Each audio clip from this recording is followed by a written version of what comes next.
में अपने रूम में साइकिलिंग कर रहे होते हैं ताकि वो इस चैंपियनशिप के लिए क्वालिफाई कर जाएं। विनी उस जगह आते हैं जहां पर सब उनका इंतजार कर रहे हैं और जब वो वे मशीन के ऊपर चढ़ते हैं तो वो इस चैंपियनशिप के लिए क्वालिफाई कर जाते हैं। इससे विनी और वहां पर बैठे हुए उनके सभी सपोर्टर्स बहुत खुश होते हैं। विनी को यहाँ पर लापरवाह दिखाया गया है। हालांकि अगले दिन उनका मैच है, फिर भी वो कसिनो में जुआ खेलने के लिए जाते हैं, अपनी गर्लफ्रेंड के साथ टाइम स्पेंड करते हैं। और अब नवंबर 1988 को विनी पेजियांजा और रॉजर मेवेदर के बीच में मैच होता है। रॉजर विनी के ऊपर काफी भारी पड़ता है, वो उसे बहुत बुरी तरह से मारता है और वो विनी को नॉकआउट कर देता है। विनी को यहाँ से सीधा हॉस्पिटल ले जाया जाता है और वहां पर डॉक्टर उसे बताती है कि तुम्हारी बॉडी बहुत ज्यादा डिहाइड्रेटेड है। दरअसल विनी ने अपना वेट कम करने के लिए ऐसा किया होता है। विनी कहता है कि ये सब मेरे खेल का एक हिस्सा है। डॉक्टर उसे बोलती है लेकिन आप ये ज्यादा वक्त तक नहीं कर पाओगे। इसके बाद विनी घर पर आ जाता है और वो अपने मैच की फुटेज देखता है। वो देखता है कि उसने कहां पर गलत दिखी और रॉजर के क्या क्या प्लस पॉइंट है। और तभी वो उसमें देखता है कि एक ऐसा पॉइंट था जब घंटी बजने के बाद भी रॉजर ने विनी को पंच मारा था। और इस बात से गुस्सा होकर विनी के जो बॉक्सिंग मैनेजर होते हैं वो रॉजर के पास जाते हैं, लेकिन रॉजर उन्हें भी पंच मारता है। और मैच खत्म होने के बाद जब मीडिया डुआ से, जो कि विनी के मैनेजर है, उनसे पूछती है कि विनी का अब अगला मैच कब होगा, तो वो मीडिया को कहते हैं कि अब उन्हें रिटायरमेंट ले लेनी चाहिए, बॉक्सिंग अब उनके लिए नहीं रही। इस बात से नाराज होकर विनी के डैड और विनी के मैनेजर के घर पर जाते हैं, लेकिन विनी अपने मैनेजर से रिक्वेस्ट करता है कि वो एक फाइट और करना चाहता है, उसके लिए फाइट अरेंज की जाए। हालांकि उसके मैनेजर ऐसा नहीं करना चाहते, लेकिन विनी की रिक्वेस्ट करने पर वो उसके लिए फाइट अरेंज कर देते हैं। और अब विनी केविन रूनी को बॉक्सिंग कोच के तौर पर हायर कर लेता है। वो उनके साथ दिन रात प्रैक्टिस करता है, वो कसिनो भी नहीं जाता, वो कोई गलत काम नहीं करता और पूरा ध्यान अपनी प्रैक्टिस पर लगाता है। हालांकि उसका वेट बढ़ चुका होता है क्योंकि उसने काफी वक्त से प्रैक्टिस नहीं की होती, कोई एक्सरसाइज नहीं की होती, लेकिन उसके अंदर जुनून है, वो हर तरह से प्रैक्टिस करता है और वो अपना वेट कम कर लेता है और इस मैच के लिए क्वालिफाई हो जाता है। ये कोई आम मैच नहीं है बल्कि WBA world light middle wait championship है और विनी की जो फाइट है वो गिलबर्ट डेल के साथ होती है। विनी यहाँ पर बहुत ही अच्छा परफॉर्म करता है, वो डेल के ऊपर पूरी तरह से हावी हो जाता है और वो डेल को नॉकआउट करके इस मैच को जीत जाता है और अब विनी WBA world light middle weight champion है। इस बात से विनी, उसकी फैमिली, उसके दोस्त सब बहुत खुश होते हैं। विनी जो चाहता था उसने कर दिया। हालांकि विनी के ऊपर किसी को भी विश्वास नहीं होता क्योंकि इससे पहले लगातार वो 3 मैचेस हारा था, लेकिन अब वो light middle wait world champion है और विनी अपनी इस जीत को बहुत सेलिब्रेट करता है। कुछ दिनों बाद विनी को एक और बॉक्सर चैलेंज करता है और ये लाइट मिडल वेट नहीं बल्कि ये मिडल वेट चैंपियन होता है और इसका नाम होता है रॉबर्टो ड्यूरन। विनी के फादर इससे बहुत खुश होते हैं, वो कहते हैं कि विनी इस मैच को जरूर जीतेगा।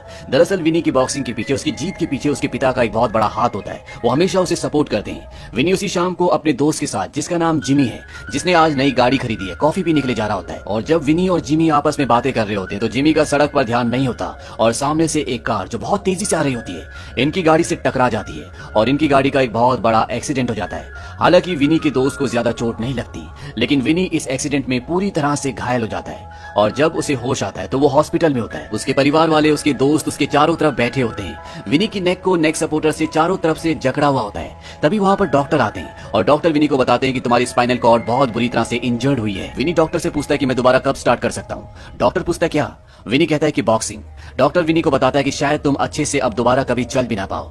विनी को इस बात पर यकीन नहीं होता, वो कहता है कि ऐसा नहीं हो सकता। वो कहता है मैं अपने हाथ पैर सिर सब कुछ फील कर सकता हूँ और ये बात सुनने के बाद वो पूरी तरह से रेस्टलेस हो जाता है। वो अपने हाथ पैर हिलाना शुरू कर देता है, वो अपनी गर्दन मूव करना चाहता है और नर्स उसकी ग्लूकोज की बोतल में नींद का इंजेक्शन लगा देती है ताकि उसे नींद आ जाए, क्योंकि अगर वो अपने हाथ पैर हिलाएगा तो उसकी स्पाइन और ज्यादा हर्ट हो सकती है। विनी के होश में आने के बाद डॉक्टर उसे बताते हैं कि हमें एक ऑपरेशन करना होगा जिसमें हम तुम्हारे सिर को पूरी तरह से स्टेबल कर देंगे, क्योंकि अगर तुमने सिर हिलाया तो तुम्हारी सर्वाइकल बोन पर प्रेशर पड़ेगा और अगर ऐसा चलता रहा तो हो सकता है कि तुम दोबारा कभी चलने की सोच भी ना पाओ।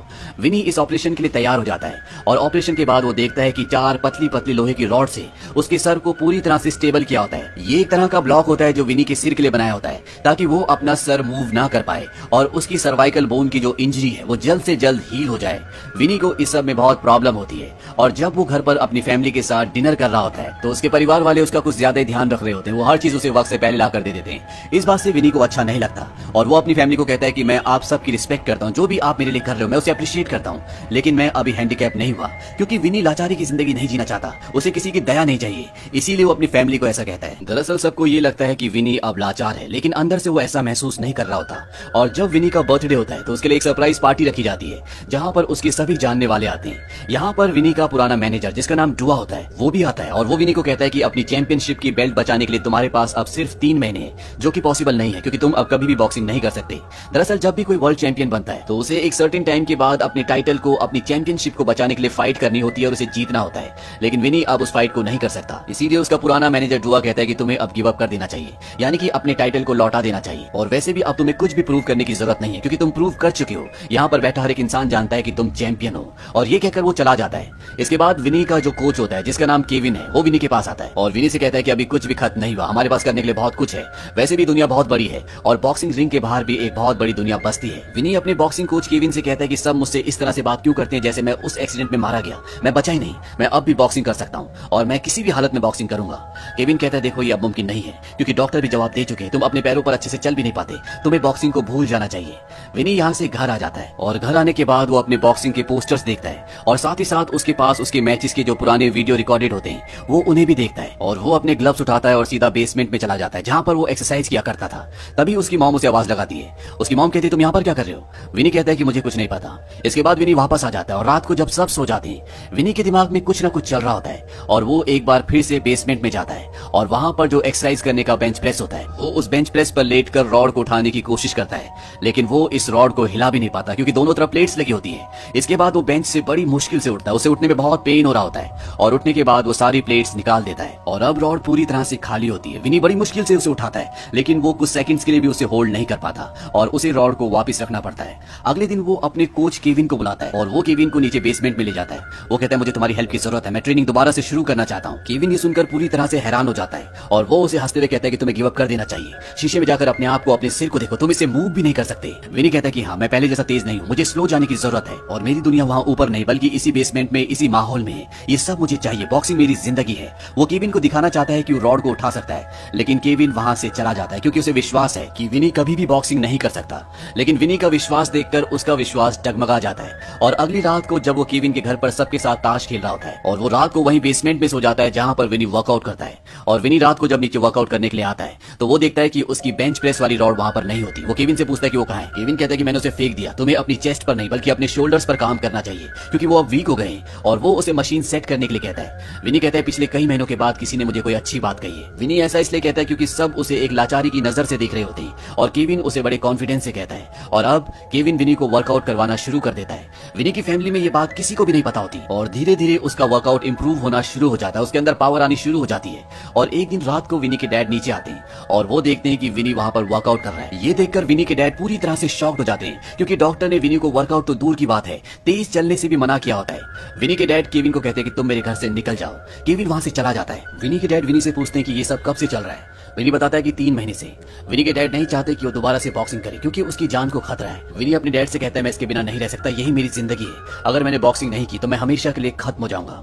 और उसके डैड भी समझ जाते हैं कि विनी बॉक्सिंग के बिना नहीं रह सकता, ये उसकी जिंदगी का एक अहम हिस्सा है। आज विनी के सिर पर इस केज को लगे हुए जिसे हैलो कहा जाता है पूरे 6 महीने हो चुके हैं और अब विनी पूरी तरह से ठीक है। वो इस केज को, इस हैलो को निकलवाना चाहता है। वो डॉक्टर के पास जाता है। डॉक्टर कहता है कि मुझे इसे निकालने के लिए तुम्हें सेडेटिव देना पड़ेगा। ये एक तरह का ड्रग है और इस ड्रग को लेने के बाद विनी को बिल्कुल भी दर्द नहीं होगा क्योंकि उसके सिर में जो हैलो लगा हुआ है उसके स्क्रू उसके दिमाग के स्कल के अंदर धसे हुए, यानी कि उन स्क्रूज को उसके दिमाग की हड्डी के साथ जोड़ा गया है और इसे खोलने में बहुत पेन होता है। लेकिन विनी कहता है कि मैंने आज तक कभी भी बॉक्सिंग में किसी तरह का ड्रग नहीं लिया और ना ही मैं लेना चाहता हूँ। उसकी जिद के आगे डॉक्टर को हार मानना पड़ता है। डॉक्टर उसके स्क्रू को निकालना शुरू करता है और जैसे ही वो पहले स्क्रू को घुमाता है विनी दर्द से कर रहा होता है। वो कहता है आपने उल्टी तरफ स्क्रू घुमा दिया। डॉक्टर कहता है कि नहीं, ये बिल्कुल सही है और इसके बाद वो एक एक करके उसके सारे स्क्रूज को निकालता है। इससे विनी का पूरा शरीर तड़प जाता है, लेकिन वो इस पूरे पेन को टॉलरेट करता है और अब उसका हेलो निकल चुका है, यानी कि उसका केज अब निकल चुका है। उसकी गर्दन पर अभी भी सपोर्टर होता है, लेकिन अब विनी अपनी गर्दन को पहले से ज्यादा मूव कर सकता है। विनी अब एक बार फिर से उसी जगह पर जाता है जहां पर वो पहले प्रैक्टिस किया करता था,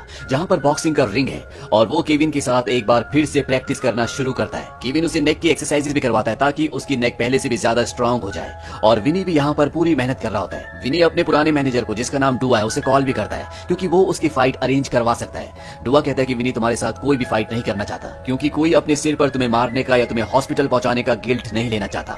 हालांकि विनी उसे बताता है कि अब मैं पहले से बेहतर हूं, मैं फाइट कर सकता सकता हूँ। दुआ कहता है कि नहीं, मैं तुम्हारी कोई मदद नहीं कर सकता। विनी यहाँ पर अपनी प्रैक्टिस और भी ज्यादा करता है, वो और भी मेहनत करता है और अब उसकी बॉडी पहले से भी ज्यादा अच्छी शेप में है। यानी कि उसने इतनी मेहनत की है कि इस शेप में वो पहले भी नहीं था। और अब उसका कोच केविन यहाँ पर एक प्रेस कॉन्फ्रेंस रखता है जहाँ पर विनी प्रैक्टिस करता है और वो सबको बताता है कि अब वो पहले से भी अच्छी शेप में, वो बॉक्सिंग के लिए तैयार है। और यहाँ पर वो एक बॉक्सर को अपने साथ एक फ्रेंडली मैच खेलने के लिए कहता है ताकि वो प्रेस को दिखा सके कि वो बॉक्सिंग कर सकता है और सबको ये पता चल जाए। लेकिन वो बॉक्सर मना कर देता है क्योंकि उसे डर है कहीं विनी को चोट ना आ जाए। इसका मतलब ये है कि विनी के ऊपर किसी को भी विश्वास नहीं है। लेकिन यहाँ पर एक दूसरा बॉक्सर होता है, वो कहता है कि I will fight with you, और इन दोनों के बीच में फ्रेंडली फाइट होना शुरू हो जाती है। लेकिन ये बॉक्सर भी उस पर हमला नहीं कर रहा होता। विनी कहता है कि मेरे ऊपर हमला करो और जब वो उसके सिर पर एक पंच मारता है तो उसकी पूरी गर्दन हिल जाती है। लेकिन विनी अपने आप को संभाल लेता है और अब विनी की प्रैक्टिस की, उसकी फाइट की पूरी न्यूज टीवी पर टेलीकास्ट हो रही होती है और इसे बॉक्सिंग के जो स्पॉन्सर्स होते हैं वो भी देख रहे होते हैं और उनमें से एक कहता है कि मैं इसे बेच सकता हूँ। यानी कि वो विनी की फाइट रखवाना चाहता है क्योंकि अब वो पूरी दुनिया में फेमस है और जिस तरह से उसने कम बैक किया है आज से पहले दुनिया में किसी ने भी नहीं किया। और जब विनी फाइट करेगा तो ज्यादा से ज्यादा लोग इस फाइट को देखेंगे, ज्यादा से ज्यादा लोग इस फाइट के टिकट्स को खरीदेंगे। इसीलिए वो विनी और केविन के पास जाते हैं और वो उन्हें कहते हैं कि हम तुम्हारे लिए IBC world super middle wait title का अरेंजमेंट कर रहे हैं। ये मैच तुम्हें रॉबर्ट ड्यूरेन के साथ खेलना होगा और इस मैच के लिए तुम्हें 1.6 मिलियन मिलेंगे और ये आज तक का उसकी जिंदगी का सबसे बड़ा मैच होगा। विनी इस मैच के लिए हाँ कह देता है और ये न्यूज एक नेशनल न्यूज बन जाती है क्योंकि 6 महीने पहले डॉक्टर ने स्टेटमेंट दिया था कि विनी शायद अपने पैरों पर अच्छे से कभी चल भी ना पाए। और अब वो रॉबर्टो ड्यूरेन, जो कि दुनिया का बहुत बड़ा बॉक्सर है, जो आज तक 93 मैचेस जीत चुका है और 64 मैचेस में उसने अपने ओपोनेंट को नॉकआउट किया है, विनी का मुकाबला उससे है। ये साल होता है सन 1990। एक तरफ है रॉबर्टो ड्यूरान जो 4 बार वर्ल्ड चैंपियन रह चुका है और उसके सामने विनी पेजियांजा जो कि 2 बार वर्ल्ड चैंपियन रह चुका है लेकिन अभी अभी उसने रिकवर किया है। इन दोनों का मैच शुरू होता है और पहले राउंड में ड्यूरान विनी को एक अपर कट मारता है जिससे वो जमीन पर गिर जाता है। हालांकि वो 10 काउंट्स होने से पहले उठ जाता है लेकिन ड्यूरान विनी के ऊपर हावी हो रहा होता है और दूसरे तीसरे राउंड के बाद विनी पूरी तरह से हिलना शुरू हो जाता है क्योंकि ड्यूरान लगातार उसे पंचेस मार रहा होता है और विनी की हालत धीरे धीरे खराब होना शुरू हो जाती है। लेकिन विनी हार नहीं मानता। लेकिन जब छठा राउंड आता है तो विनी के पैर भी लड़खड़ाना शुरू हो जाते हैं। विनी के डैड केविन के पास आते हैं जो विनी का कोच है और वो कहते फाइट को रोकने के लिए कहो, नहीं तो मेरा बेटा मर जाएगा।